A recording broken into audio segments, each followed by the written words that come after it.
Assalamualaikum warahmatullahi wabarakatuh. Perkenalkan, nama saya Geshifa Amanda. Nama saya Aulia Pangestika. Kita dari kelas Hubungan Masyarakat A. Nah, di sini kita mau ceritain film yang udah kita tonton, terus bakal kita kaitin sama kognitif, afektif, dan behavior. Nah, mungkin dari awal dulu kali ya, Oke.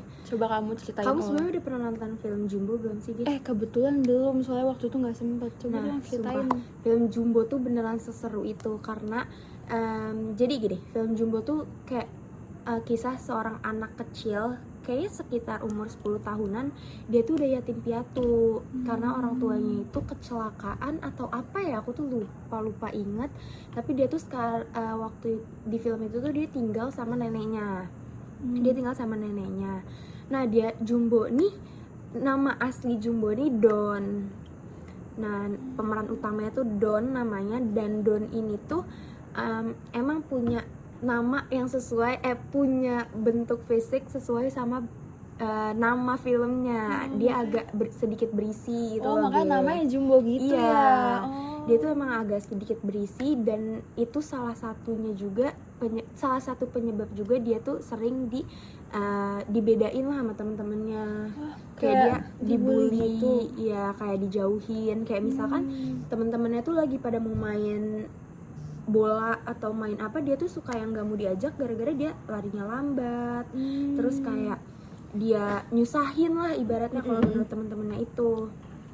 Nah, Don ini tuh nemuin satu buku yang ternyata buku itu tuh peninggalan dari orang tuanya, kayak buku klasik hidup gitu loh. Jadi kayak ternyata buku itu tuh ibunya Don buat emang untuk Don sebelum ibu dan dan ayahnya meninggal. Terus Don tuh jadi selalu ngebawa buku itu tuh kemana-mana, kayak main pun bahkan sama teman-temannya itu dia selalu ngebawa itu. Jadi kayak teman-temannya mau main bola tapi Don tuh kayak selalu bacain buku itu sebagai cerita ke teman-temannya. Nah, teman-temannya tuh muak dan kayak kesal karena Don tuh teman-teman tuh ngerasa Don tuh selalu yang kayak, apa sih Don, kenapa baca buku itu terus? Karena itu kayak udah kalau kata teman-temannya itu udah diulang 100 kali kayaknya ada. Terus, nah Don tuh akhirnya kayak banyak temennya yang musuhin kan, tapi dia tuh masih punya temen yang setia, 2 orang. Aku lupa banget namanya siapa. Tapi pokoknya 2 ini tuh selalu setia nemenin Don kan. Ada suatu ketika Don tuh mau ikut pentas, kayaknya itu pentas 17-an atau acara rumah, pokoknya di perumahannya. Nah, Don tuh mau ngepentasin tentang buku ini. Jadi buku ini tuh kayak berisi, mungkin ada puisinya, ada cerita-ceritanya lah pokoknya. Tapi ada satu temen Don yang jahat, aku juga lupa namanya. Temen Don ini yang jahat, akhirnya dia tuh ngambil buku Don, direbut.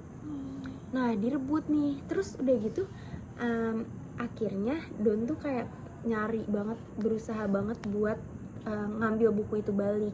Cuman ternyata ini kabar baiknya, tiba-tiba ada disebutnya mungkin peri datang yang bernama Mary datang, dan dia yang ngebantu Don buat ngambil buku tersebut dengan syarat Don itu harus ngebantuin Mary buat ketemu sama orang tuanya Mary. Jadi ternyata Mary ini tuh kayak hantu gitu, dan orang tuanya pun hantu. Ada sisinya yang kayak Mary ini ngajak Don buat nemuin orang tuanya, karena orang tuanya itu kayak dimasukin ke dalam alat kayak penghisap hantu. Aku nggak tahu sebutannya kayak gimana, pokoknya kayak gitu. Akhirnya kayak Don oke aja asal buku itu balik. Oke, udah dari situ akhirnya udah bukunya balik, dan Don juga udah kayak latihan buat si pentas ini. Cuman Don tuh masih merasa kurang.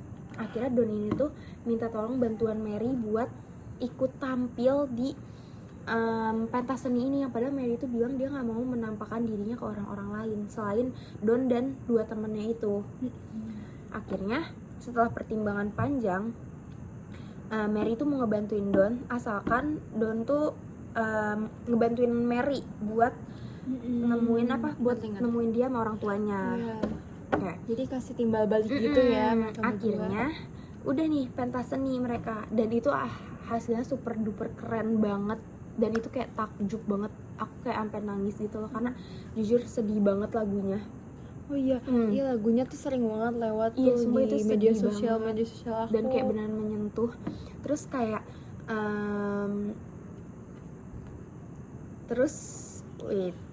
pentas seninya tuh udah mulai dan udah selesai nih pentas seninya.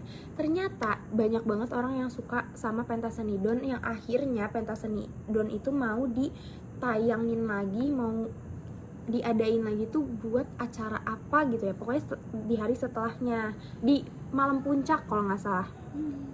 Nah tapi Mary itu marah karena Don tuh janjinya beres dari yang pentas seni itu, mau ngebantuin cariin orang tuanya. Tapi Don tuh yang kayak egois gitu loh, kayak dia nggak mau, dia maunya kalau misalkan malam puncak itu dulu. Nah akhirnya Mary itu marah. Nah temennya Don ini yang jahat, ini ngelihat Mary marah dan kayak Mary terbang, jadi kayak ketahuan kalau Mary itu hantu sebenarnya. Jadi orang-orang tahu gitu. Akhirnya Mary si yang orang jahat ini tuh kayak ngadu. Pokoknya intinya tuh ada kepala desa di situ, dan ternyata kepala desa itu tuh yang sering buat nangkepin hantu sebagai bentuk dendam dia karena makam istrinya tuh digusur waktu itu. Terus udah gitu akhirnya Mary udah nggak mau ngebantuin, dan akhirnya tuh Don sadar kalau misalkan perbuatan Don itu salah. Akhirnya dia ikut ngebantuin dua temennya ini ngebelah Mary, dan akhirnya mereka bertiga ini nyusulin Mary buat kayak ikut bantu. Jadi mereka tuh kayak punya gedung, bukan gedung, kayak lebih ke gudang. Gede sih, itu tempat mereka biasa latihan tempat mereka biasa latihan, dan itu emang yang kayak mereka setiap hari latihan di situ. Mary itu ke situ buat menangin dirinya. Cuman ternyata si temennya yang jahat ini ngasih tahu ke kepala desa itu kalau misalkan dia ngeliat hantu. Akhirnya si kepala desa itu tuh nyari hantu itu dan kayak ke tempat gudang itu. Dan bener aja waktu si kepala desa ini datang, dia langsung ngeluarin yang alat penarikan hantunya, dan si Mary itu udah hampir ketarik. Tapi dengan munculin orang tuanya Mary, jadi kayak mancing Mary buat ikut masuk gitu loh. Akhirnya Don sama dua temennya datang, tapi mereka tuh kayak sempet kayak berantem sama si yang temennya jahat ini. Terus udah gitu akhirnya tarikan buku Don dan buku Don tuh jadi robek mencar kemana-mana. Terus akhirnya kayak ya udah semua orang hampir fokus ke situ, dan Mary itu kayak udah masuk ke dalam itunya juga, kayak alatnya itu. Tapi akhirnya itu semua beres tuh, aku lupa karena apa. Karena abangnya yang dari temen yang jahat itu, abang itu baik. Nah oke, udah dari situ akhirnya udah nih, mereka semua udah balik lagi. Mary pun udah ketemu lagi sama orang tuanya kan dari situ. Mary udah ketemu sama orang tuanya, dan kayak udah mereka udah say bye gitu kan. Nah Don pun udah yang mulai baik-baik sama teman-temannya, kayak udah ya gitu. sama teman yang jahat pun dia udah baikan. Udah gak dibully lagi. Justru Don tuh kalau nggak salah di akhir tuh sama temannya itu malah jadi temenan baik banget, jadi sahabatan gitu. Oke, mungkin segitu aja sinopsisnya. Yang panjang nggak apa-apa, aku kebetulan belum nonton jadi aku jadi tahu. Oke, terus kayaknya kita lanjut ke aspek kognitifnya. Semenjak nonton itu tuh aku jadi ngerti banget, kayak pemahaman aku tentang film itu jadi yang kayak apa ya, aku jadi ngerti banget kalau misalkan dukungan dari keluarga neneknya Don, teman-temannya itu jadi yang kayak menunjukkan sisi kepercayaan diri Don buat kayak nunjukin apa yang dia punya, apa yang dia selama ini banggain gitu kan.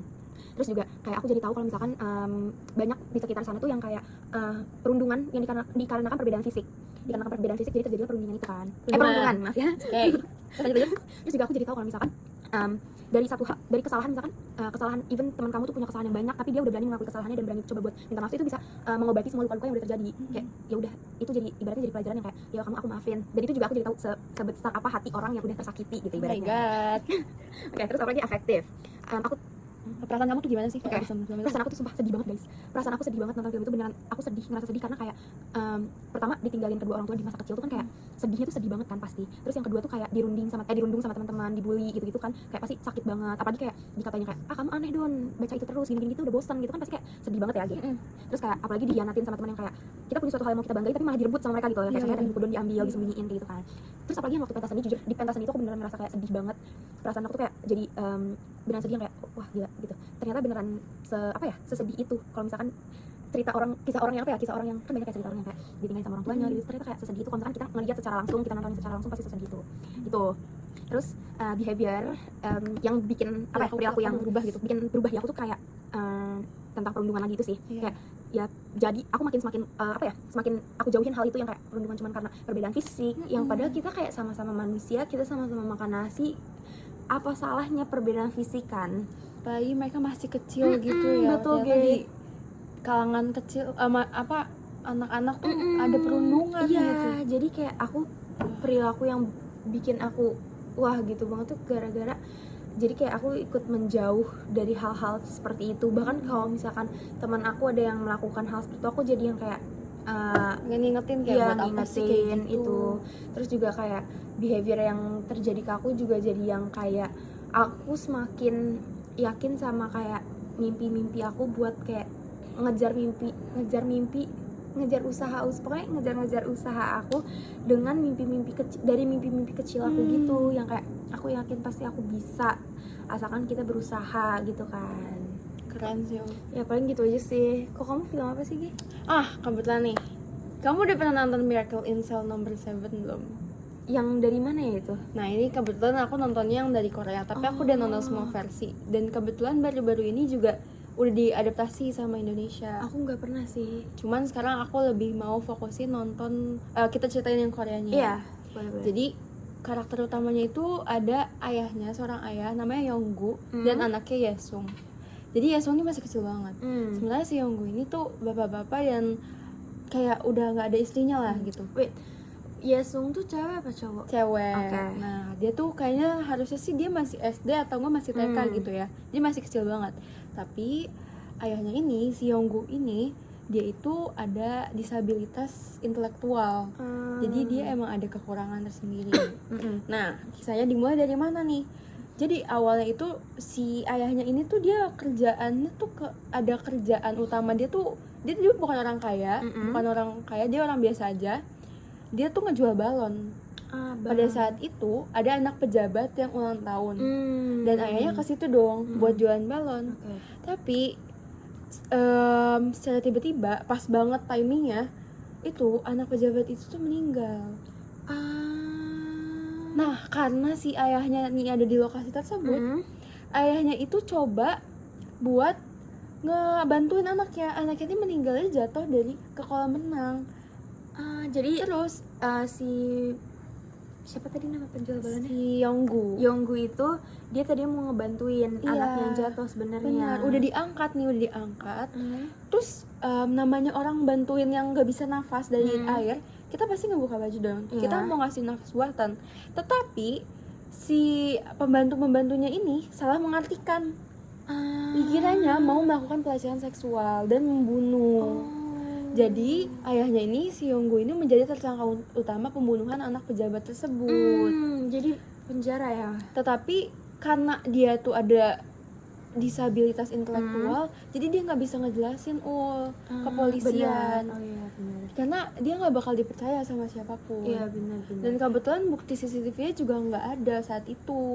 Apalagi mungkin kalau misalkan kayak gitu banyak orang yang mengira orang seperti itu lebih serem. Betul, gitu kan. Betul banget karena di situ tuh lagi, kalau di Korea Selatan itu lagi marak-maraknya banget namanya orang mohon maaf banget tapi lelaki melakukan pelecehan seksual terus ke anak kecil gitu. Nah, si Yesung ini kaget dong. Akhirnya dia waktu itu dia dengan kepintarannya dia nyamar. Dia tuh di sekolahnya dia jadi yang nyanyi-nyanyi buat acara keagamaan. Dia biar bisa ngunjungin ayahnya ke penjara. Akhirnya di situ ketemu tuh pertama kali, dibantuin sama teman-teman selnya. Dia tuh dapat teman-teman sel. Awalnya mereka nggak suka sama si Yonggu karena dikira dia membunuh anak kecil dan melakukan pelecehan seksual. Nggak ada yang mau temenin dong. Tapi setelah si Yonggunya nih memperlihatkan sikap-sikap dia yang baik, akhirnya teman-temannya mau ngebantuin buat si anaknya ketemu sama bapaknya. Akhirnya udah nih melakukan penyeludupan, akhirnya ketemu. Terus di situ tuh beneran senang banget. Akhirnya sering penyeludupan dan satu penjara tuh penjaga-penjaga pada mau ngebantuin karena emang tahu Kalau misalkan bapaknya orang baik. Iya. Nah tapi sayangnya di situ tuh nggak bisa banyak yang ngebela bapaknya gitu loh. Karena jujur lawannya itu tuh adalah mohon maaf pejabat tinggi. Dan sementara mereka tuh bukan orang yang punya banyak uang bisa menyewa pengacara gitu loh. Jadi ya seadanya aja dan mau nggak mau pasti ayahnya kalah gitu dalam persidangan. Terus gak lama kemudian karena tahu ayahnya tuh waktunya sedikit, penjaganya malah makin sedih dan malah makin sering ngeludupin si Yesung ini. Terus part yang paling menurut aku tuh ngena banget dalam hati tuh pas dimana tuh dia tuh udah tahu waktunya sedikit. Terus tapi anaknya tuh gak dikasih tahu. Terus jadi kayak ditinggalinnya tuh pas gimana ya, ayahnya tuh ada kena hukuman mati kebetulan saat itu. Karena di situ warga-warga semuanya mendukung kan. Ini kasusnya udah di-up ke media dan mendukungnya itu ayahnya buat mati. Iya betul. Tapi anaknya tuh gak tahu, Yesung gak tahu sama sekali karena dia masih anak kecil banget. Jadi dia diurus sama dinas pendidikan gitu. Tapi at the end of story akhirnya anaknya tahu dan nyadar. Terus pas udah gede dia memperjuangkan keadilannya dengan kasusnya itu di-up lagi sama anaknya dengan dia jadi pengacara. Dia ngebawa kasus itu ke pengadilan lagi dan akhirnya bisa menang. Tapi kan kalau gitu juga gak bisa ngasih kayak udah terjadi dia mau pun udah gak ada gitu. Jadi si Yesung yang pas udah gedenya ini dia membuktikan kalau ayahnya tuh gak salah, dia gak mau ayahnya dicap sebagai orang yang jahat gitu. Nah ini sejujur menurut aku cocok banget sih kalau ngebahas kognitif, afektif sama behavior. Karena yang pertama nih, kognitif ya. Aku jadi tahu perspektif ternyata orang di penjara itu nggak semuanya jahat gitu. Dan kehidupan penjara juga ternyata ada kehidupan baiknya. Iya, betul. Di balik orang-orang yang pernah melakukan kesalahan itu, mereka ternyata bisa berperilaku dengan baik di penjara dengan tulus gitu loh. Nah, selain itu, ternyata aku juga nyadar ada efek kognitif yang dialamin sama orang-orang di penjara tersebut. Teman-teman selnya itu awalnya beneran ngejahatin si Yonggu. Karena ya emang notabene dia jahat, dia melakukan kekerasan seksual dan dia membunuh anak kecil. Tapi mereka bisa lihat kayak, oh ternyata dia tuh nggak jahat, dia tuh ternyata baik banget dan dia tuh innocent sama sekali. Makanya teman-teman tuh percaya, teman-teman selnya itu percaya kalau misal si Yonggu nih nggak salah sama sekali, kayak gitu. Terus lanjut aja, efek afektifnya yang perasaan ini ngena banget sih Ul, pasti sedih banget. Aku kayak baru denger sekarang aja tuh kayak aduh aku pengen coba nonton. Dan kamu tahu gak sih yang paling sedihnya tuh apa? Ini tuh cerita asli Ul. Oh iya, ini kisah asli. sumpah gak sih? Iya, ini kisah asli serius. Jadi kisah asli orang di luar negeri, bukan di Indonesia. Aku nggak tahu entah ini tuh yang dari Cina atau Korea, pokoknya ini tuh kisah asli di sana. Dan gimana ya, part paling sedihnya itu pas tahu dia tuh sisa hidupnya nggak lama lagi. Jadi ada yang paling sedihnya banget itu ketika si Yesungnya ulang tahun. Dia disuruh ke penjara, terus mereka beli kue bareng-bareng, terus say happy birthday. Terus di situ ketahuan penjaganya, tapi penjaganya malah ngasih kartu ucapan. Oh iya, happy birthday gitu. Jadi kayak oh my god, sedih banget. Karena mungkin mereka juga tahu feel-nya as a bapak dan anak gitu. Iya, dan mereka kepisahnya waktu itu tuh bener-bener karena kesalahpahaman iya, juga kan. ada scene yang bener-bener menurut aku sedih banget karena di situ tiba-tiba bapaknya ditangkap di depan anaknya gitu loh. Itu sedih banget, anaknya ngeliat langsung dan banyak banget air mata. Jujur aku nonton semua versi negaranya aku nangis banget sih. Terus juga ada perasaan ternyata tuh ayah tuh kedekatan anak sama bapak tuh bisa sedekat itu gitu loh. Dan anaknya tuh pengertian banget walaupun dia masih kecil, masih TK atau SD, dia udah punya pemikiran yang dewasa. Bener-bener. Udah punya sense gitu loh. Kalau misalnya ayahnya nih orang baik, nggak mungkin. Dia udah jelasin berkali-kali ke polisi juga nggak ada yang percaya gitu. Terus juga perasaannya tuh kayak apa ya? Menurut aku campur aduk. Bahagia ada, tapi perasaan yang menurut aku paling keluar tuh perasaan sedihnya sih. Kamu bayangin aja itu kisah, pas aku tahu itu kisah asli aku makin nangis pas nonton. Pasti nggak sih, sumpah itu sedih banget. Iya, dan di hari dimana dia harus dikena hukuman itu, teman-teman saya itu juga benar-benar sampai kayak nangis, diem, kayak beneran kayak menyentuh semua orang. Bener-bener sesedih itu. Karena emang menurut aku ini tuh nggak salah. Ayahnya tuh dapat hukuman yang nggak pantas dia dapetin. Iya, benar-benar gitu. Terus aku ada perasaan bangganya juga. Karena si Yesung ini pas dewasa dia masih mau membela ayahnya. Dia masih inget sama ayahnya. Benar. Dan dia juga ingin memperbaiki nama ayahnya. Jadi di situ aku perasaan sedih, bangga dan senang itu bercampur aduk banget. Bagus sih itu. Kayak berarti Yesung emang cinta sama ayah. Cinta banget karena emang ayahnya sebaik itu orangnya aslinya. Terus kalau untuk behavior, kalau aku gini menurut aku yang orang-orang harus pelajarin dari film ini itu gak usah percaya sama yang mereka denger doang. Mereka harus tahu kebenarannya. Karena akibatnya itu bisa sefatal ini. Benar. Orang yang gak bersalah bisa kena hukuman. Apalagi hukumannya itu yang kayak hukuman mati gitu ya. Benar. Hukuman mati itu gak gampang dilakuin orang, apalagi orangnya gak salah. Jadi menurut aku sih, aku sekarang tuh perilaku aku pengennya kayak buat nggak percaya sama apa yang ada di media dulu. Aku harus research lagi, cari harus cek dulu kebenarannya kayak gimana. Terus juga aku gimana ya, perasaan aku tuh jadi mohon maaf, perilaku aku itu aku jadi kayak lebih nggak underestimate orang-orang yang di penjara karena mereka juga ternyata baik-baik. Iya, benar. Gitu. Kayak mereka ada sisi yang kayak kita harus cari tahu dulu gitu. Mereka tuh kenapa masuk penjara. Orang boleh buat kesalahan. Tapi mereka di sini, orang-orang yang diceritain di sini, mereka tuh melakukan pembenaran juga, maksudnya mereka ada benernya juga gitu, nggak salah. Kalau dari aku sih gitu sih. Menurut Gitu sih. aku semua orang harus nonton itu. Kamu juga benar harus Sumpah. nonton. Tapi emang ini beneran mungkin cerita kita juga sama-sama sedih Iya. ya. Ini cerita Dua kita film yang sama-sama kita sedih. pilih ini benar-benar wajib ditonton. Makanya kayak aku menyarankan banget buat teman-teman semua yang nonton untuk nonton video ini untuk nonton Miracle in Cell Dan film dan Jumbo. film Jumbo yang karena itu keren banget. Filmnya bener-bener sekeren itu. Yang kayak Bisa aku ngubah nonton di pikiran. bioskop beneran yang kayak nangis itu kejer yang kayak aku sampai kayak keluar studio tuh sembab. Iya, aku juga nontonnya di bioskop waktu itu. Sumpah itu sedih banget kayak ini worth it banget guys, kalian harus nonton. Terus ini tuh dua film yang kita ceritain tadi tuh bisa ngubah pola pikir kita, Bener. perilaku dan Bener. perasaan kita tuh semua bisa diubah karena dua film ini. Bener banget karena itu benar film yang super apa ya ibaratnya menyentuh hati.